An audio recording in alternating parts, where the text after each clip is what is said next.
በስመ አብ ወወልድ ወመንፈስ ቅዱስ አሐዱ አምላክ አሜን። ቀን 22/8/2017 የአቋም መግለጫ። እኛ በምዕራብ ሸዋ ሀገረ ስብከት ስር የምንገኝ የሀገረ ስብከቱ የልዩ ልዩ የሥራ ክፍል ኃላፊዎች፣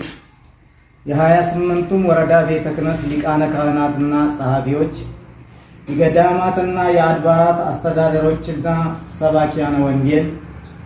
የአምቦ ከተማና አካባቢው አባ ገዳዎች እና የሀገር ሽማግሌዎች በጋራ በመሆን በሀገረ ስብከታችን ሊቀ ጳጳስ በብፁዕ አቡነ ገብርኤል በዕለተ ዓርብ የ2017 ዓ.ም በዓለ ስቅለትን መነሻ በማድረግ ያስተማሩትን ትምህርት ርዕስ አስመልክቶ ቤዛ በሚለው የጌታችን መድኃኒታችን ኢየሱስ ክርስቶስ የቤዛነት ሥራ መተኪያና አቻ የማይገኝለት ፍጹም ዘላለማዊ መሆኑን በማያሻማ ሁኔታ ገልጸው ያስተማሩትን ትምህርት የተለየ ትርጉም በመስጠት አንዳንድ ወገኖች የተለያዩ ብዙሃን መገናኛዎችን በመጠቀም ከአውዱ ውጭ የየራሳቸውን ትርጉም በመስጠት ለሃይማኖት የተቆረቆሩ አስመስለው ሲያራግቡ እንደነበር ይታወሳል። ይሁን እንጂ የጉዳዩ ባለቤት የሆኑት ብፁዕነታቸው የሚያዝያ 16 ቀን 2017 ዓ.ም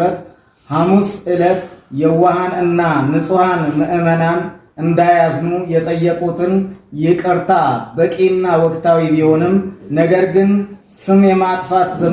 ዘመቻቸው ከእሳቸውም አልፎ ብሔር ተኮር የቅንዓት፣ የጥላቻ እና የአምባገነንነት ስሜትን እያንጸባረቀ በመምጣቱ የሀገረ ስብከቱን ማህበረ ካህናትና ማህበረ ምዕመናን እንደዚሁም የተከበረው መላውን የኦሮሞ ሕዝብ በሚያስቆጣ መልኩ ሲተላለፍ የነበረው እኩይ አጀንዳ ስላሳዘነን እንትናና እንትን ካላሉት እንደሚባለው ብሂል አበው ምላሽ ካልሰጡበት ነገም ጅብ በቀደደው ሌባ እንደሚገባ ስለሚታወቅ የሚከተለውን የአቋም መግለጫ አውጥተናል። 1. እመቤታችን ቅድስት ድንግል ማርያም መትሕተ ፈጣሪ መልዕልተ ፍጡራን ከፈጣሪ በታች ከፍጡራን በላይ መሆኗን ብፁዕነታቸው ከማንም በላይ የተማሩና በታላቁ እና ኢትዮጵያዊ ጻድቅ አቡነ ተክለ ሃይማኖት ገዳም ተኮትኩተው ያደጉና መላ ዘመናቸውን በነቢረ ገዳም መቆየታቸው ይታወቃል። ሆኖም ግን ብፁዕነታቸው ለእመቤታችን ለቅድስት ድንግል ማርያም ያላቸውን ክብርና ፍቅር በተለያየ ቦታ በጊዜውም ያለ ጊዜውም ሰብከዋታል፣ ገልጸዋታል። ሐቁ የሆነው ሳለ ብፁዕነታቸው ስለ እመቤታችን ከሀገር ውስጥ አልፎ በውጭም ዓለም ያስተማሩት ትምህርት ተዘንግቶ ቤዛ የሚለው ቃል የኢየሱስ ክርስቶስን ፍጹም ቤዛነት ሊተካው የሚችል እንደሌለ እየታወቀ ተቆርቋሪ መሳዮች ቤዛነትን በጫማ፣ በባርኔጣ፣ በልብስ ወዘተ ዝቅ በማድረግ የእመቤታችንን ክብሯን አሳንሰው የማይገናኝ ምሳሌ ሲሰጡት የሚያሳፍር መሆኑ ግልጽ ነው።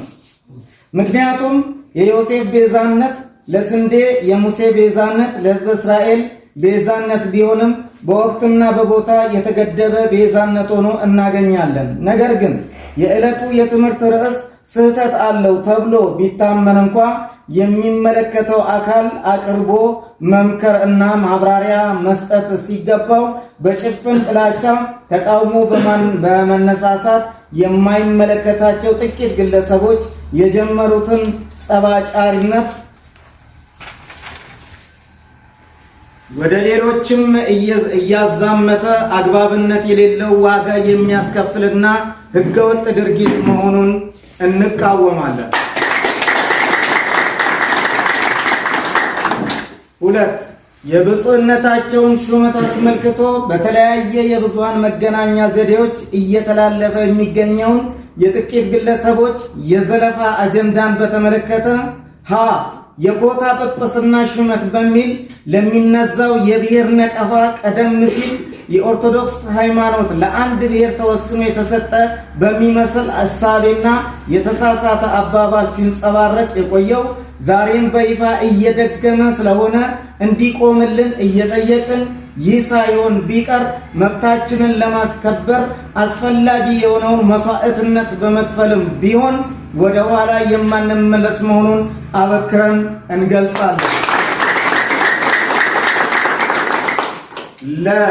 የብፁዕነታቸው ሹመት የብልጽግና ጳጳስ ናቸው በሚል አባባል የሀገሪቱን ጠቅላይ ሚኒስትር ስም በመጥቀስ የኦሮሚያ ክልል መንግስት ፕሬዝዳንት ስም በግልጽ በመጥቀስ የኦሮሞን ሕዝብ መብት በሚነቅፍና ወደ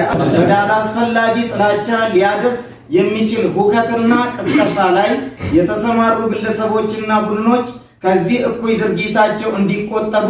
የሚመለከተው የመንግስት አካል እንዲያስቆምልን እንጠይቃለን። የብፁዕ አቡነ ገብርኤል ሹመት ጽንፈኞች እንደሚያራግቡት ሳይሆን የቤተ ክርስቲያኒቷ ሕግና ስርዓት በሚፈቅደው መሰረት ዕውቀታቸው፣ ብቃታቸውና ክህሎታቸው ተመዝኖ እና ተለክቶ ከሀገረ አሜሪካ መጥተው የተሾሙ ናቸው እንጂ በኮታ አሰራር አልተሾሙም። ኮታ የሚል አባባልም ቢሆን የቤተ ክርስቲያኒቷን ታሪክ የማይገልጽና የኦሮሞን ተወላጅ የማይወክል በመሆኑ በዚህ አጋጣሚ በመንፈስ ቅዱስ አሰራር የምትመራዋን ቅድስት ቤተ ክርስቲያናችንን የነቀፉ መሆናቸውን ተገንዝበናል። ከዚህ ጭፍን ዓላማና አስተሳሰባቸው እንዲቆጠቡ እንመክራለን። ሶስተኛ፣ የሃይማኖቱ ተቆርቋሪ ነን ባዮች በአሁኑ ሰዓት በሚያሰራጩት በበለጠ ከአሁን ቀደም ስለተፈጸሙት ግልጽ የሆነ የዶግማና የቀኖና ጥሰት ማለትም በቅብዓት ፓትርያርክ እስከ መሾም ሲደርሱ በአንዳንዶች አባቶች ኢየሱስ አማላጅ ነው ሲባል የአህያ ሥጋ መብላት አያረክስም፣ ሌሎችም ደግሞ በብፁዕነታቸው የሹመት ደረጃ ያሉ ያለ ድንግል ማርያም መንፈስ ቅዱስ አይወርድም፣ ወልድም የለም፣ አብንም አናየውም ሲሉ ከዚህ የከፋ የዶግማ ጥሰትና ኑፋቄ አለመኖሩ እየታወቀ ለምን ዝም እንዳሉ ግልጽ ባይሆንም ብፁዕ አቡነ ገብርኤል ዕለተ ዓርብን አስመልክተው በሰጡት ትምህርት ላይ ብቻ ለምን ተተኮረ የሚለው ሐሳባቸው ደማዊ ማንነታቸው ላይ ያተኮረ ጥላቻ መሆኑን በግልጽ ያሳያል። በሌላ መልኩ በእግዚአብሔር አርአያና ምሳሌ የተፈጠረውን ክቡር የሆነውን ሰው ለዚያውም የሀገሪቱን ጠቅላይ ሚኒስትር ግደሉት፣ አስወግዱት እያሉ ለሀገሪቷም ክብር የሌላቸው አባት በቅርብ ያስተላለፉት ከአንድ አባት የማይጠበቅ ሰይጣናዊ መልእክት ሲያውጁና ሲያስተላልፉ ተቆርቋሪ ነን ባዮች ለምን ዝምታን መረጡ? ይህ ሁሉ እያለ እውነታውን ወደ ጎን በመተው ለራስ ሲቆርሱ አያሳንሱ እንደሚባለው የራስ ወገን የሆነው ግልጽ የዶግማ ጥሰት ሲፈጸም አይተው እንዳላዩ ሰምተው እንዳልሰሙ ጆሮ ዳባ ልበስ ብለው ማለፍና የራስ ወገን እንዳልሆነ ለሚያስቡት ደግሞ የራሳቸውን ትንታኔና የግል ፍላጎት በመስጠት ህዝቡን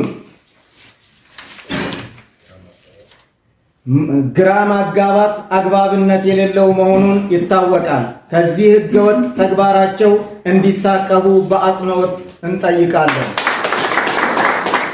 አራተኛ፣ በሀገረ ስብከታችን እንደሚታወቀው ብፁዕ አባታችን በዕለተ ዓርብ በሀገረ ስብከቱ ስር በሚገኘው የሆሎታ ደብረ ኤዶም ቅዱስ ገብርኤል ተገኝተው ማስተማራቸው እንዳለ ሆኖ በዕለቱ የተላለፈው ትምህርት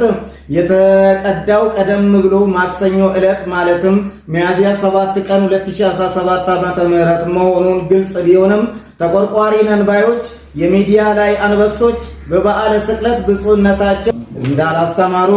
የሚያጋቡት ከእውነት የራቀ ፍጹም ሐሰት መሆኑን እኛ ከሀገረ ስብከቱ ጀምሮ እስከ ወረዳ ቤተ ክህነት፣ ገዳማትና አድባራት እንዲሁም የገጠር አብያተ ክርስቲያናት ያለን ሰራተኞች ጠንቅቀን እናውቃለን። በመሆኑም ብፁዕነታቸው ላይ የተከፈተው የስም ማጠልሸት እንቅስቃሴን በእጅጉ የምንቃወምና መሰረተ ቢስ ውንጀላ መሆኑን እንዲታወቅልን በይፋ እንገልጻለን። በስተመጨረሻም እኛ በሀገረ ስብከታችን ጥላ ስር ተሰብስበን በተለያየ ደረጃ የቤተ ክርስቲያን ኃላፊነትና አገልግሎት ላይ የተሰማራን ለዚህ እኩይ ዓላማ የተነሱት ግለሰቦች በሚያናፍሱት አፍራሽ ተልእኮ ሳንደናገርና ሳንደነግጥ በያለንበት ቦታ ሆነን የተጣለብንን የቅድስት ቤተ ክርስቲያን አደራ